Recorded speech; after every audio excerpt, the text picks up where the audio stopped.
Good morning everyone, especially to our instructor, Ma'am Marabilia Santa Lorotizo.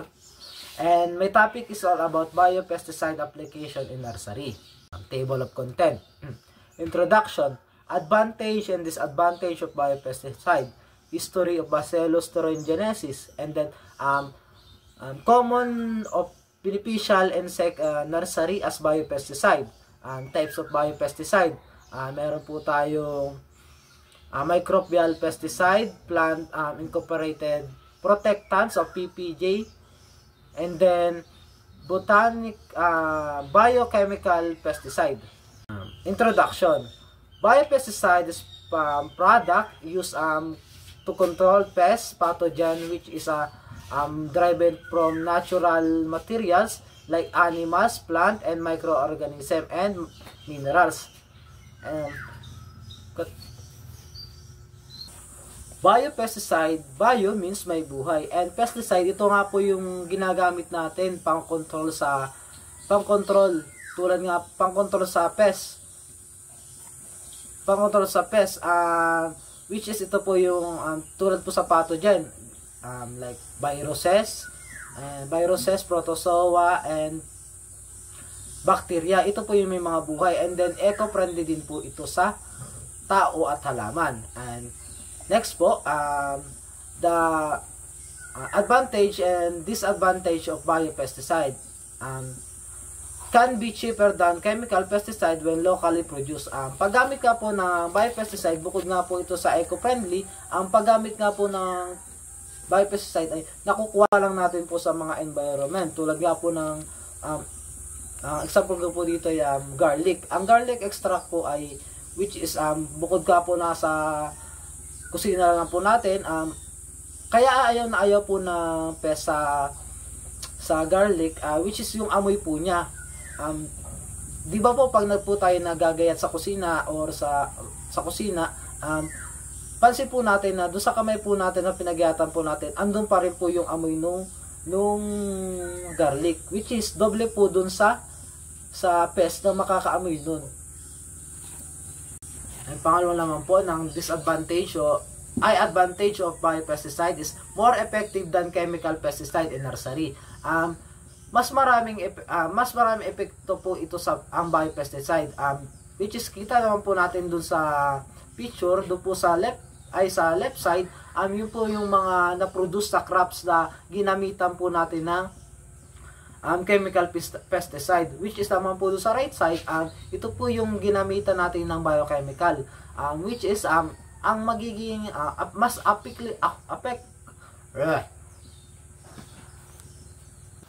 which is applicable po ito sa market, which is ito po yung mabibili. And then po, bukod nga po doon, mas ligtas po itong kainin. The third one of advantage of biopesticide nga po is do not cause pollution. Ang isa pong advantage na paggamit natin po nito sa biopesticide sa nursery, ito po ay wala epekto sa ating kapaligiran o sinasabi nga po eco-friendly. Isipin po natin, napaka-limited lang po ng nutrients na nakukuha ng halaman sa ating nursery, which is nasa paso nga lang po. Kung mag-a-apply po tayo ng mga chemical pesticide, which is masisira po agad yung ating soil dahil nga po kakarampot lamang na soil yung nasa ating nursery. The fourth advantage of biopesticide in nursery is no harmful residues are detected. Pag sinabi po nun, ito po ay walang delikadong chemical na ginamit sa ating halaman o nangangahulugan pong ligtas po ito kainin dahil wala po tayong in-apply na anumang chemical. And the fifth advantage of biopesticide in nursery is biodegradable. Pag sinabi pong biodegradable, ito po yung nabubulok natin na pesticide or yung mga nakukuha natin sa ating kapaligiran, tulad ka po ng mga wild grass. Ano po yung mga wild grass? Tulad po ng mga dahong Maria, Madre Cacao, and then ang example ko po dito po, nung po kasi kami second year, si Sir Kisto po, nag-example po sa amin nung nagtanim po kami ng pechay, which is ang ginawa po naming biopesticide ay yung oregano. Kasi nga daw po, kaya po sinabi ni Sir Kisto yun, ang oregano po ay may masamang amoy din po na ayaw na mga pests. At madali po siyang ma-decompose. And then, kung meron po tayong advantage sa biopesticide in nursery, meron din po tayong disadvantage of biopesticide. Ang unang-una po dyan ay ang storage problem.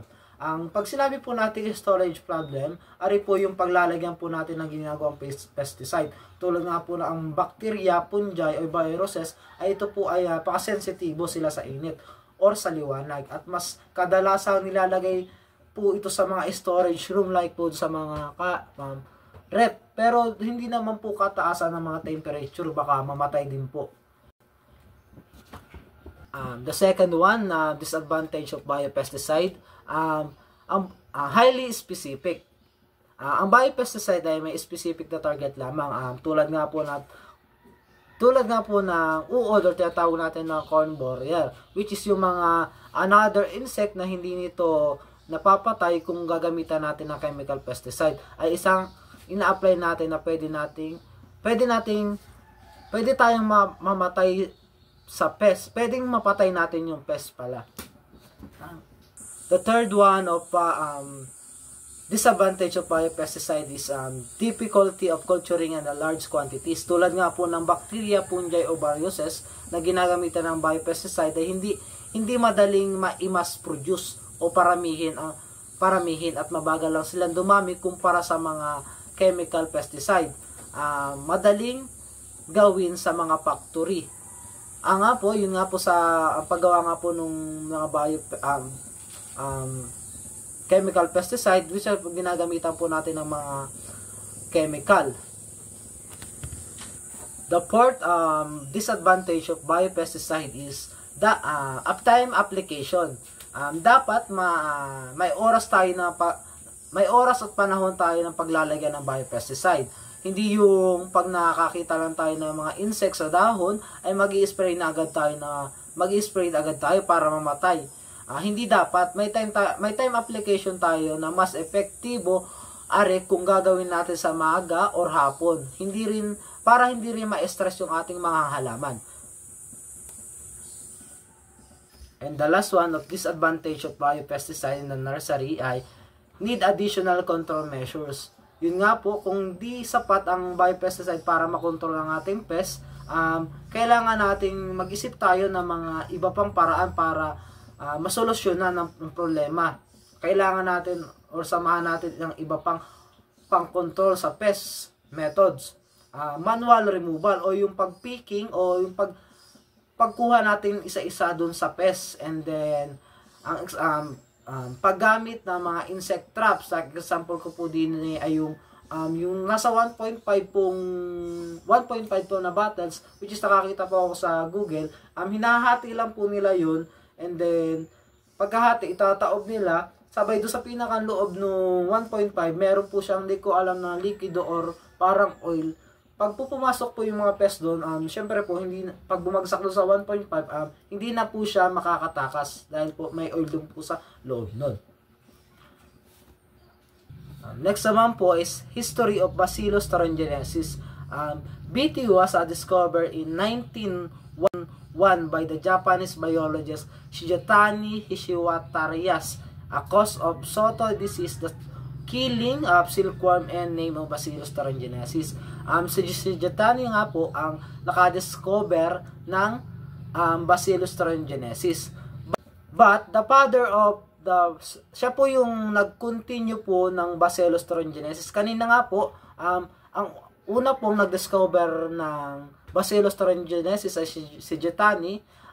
Si Ernest Villeneuve nga po naman, siya naman po yung nagpatuloy at mas pina-improve pa po yung Bacillus thuringiensis. At siya po ay pinanganak noong September 15, 1880, at noong October 1 naman po ay namatay. Noong 1957, he was a German scientist with a continuous to microbiology and entomology and biochemistry. Common use of beneficial insect in the nursery as biopesticide. Una po ay gray lacewings. Ang gray lacewings nga po ay tinatawag bilang biopesticide na panlaban sa iba't ibang uri ng pest. Kinakain ito gaya ng mga aphids o whiteflies, thrips mites, and maliliit na uod. Bukod na ito po ay non-toxic walang lason. Mas napapaganda at paglaki nito, mas napapaganda o napapalaki nito ang ating halaman bilang biopesticide. The second one of common insect of nursery is ladybugs. Ang ladybugs po ay nakakatulong po ito para makontrol po yung mga aphids. Which is, pag madami pong aphids sa isang nursery, pwede po tayong maglagay ng mga ladybugs. Kasi po, ang ladybugs, ito po ang pangunahing pagkain po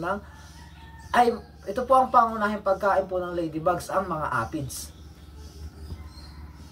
The third common beneficial insect is which is parasitic wasps. Help plants in the nursery is naturally silently eliminating the harmful insect, reducing a need for the pesticide and promoting the health of plant growth in the safe, sustainable way. Ang parasitic wasps, example ko po rito, or napanood ko po,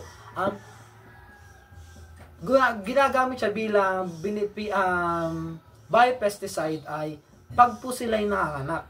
Which is, ang ginagawa po nilang panganganakan ay yung pong uod, which is po,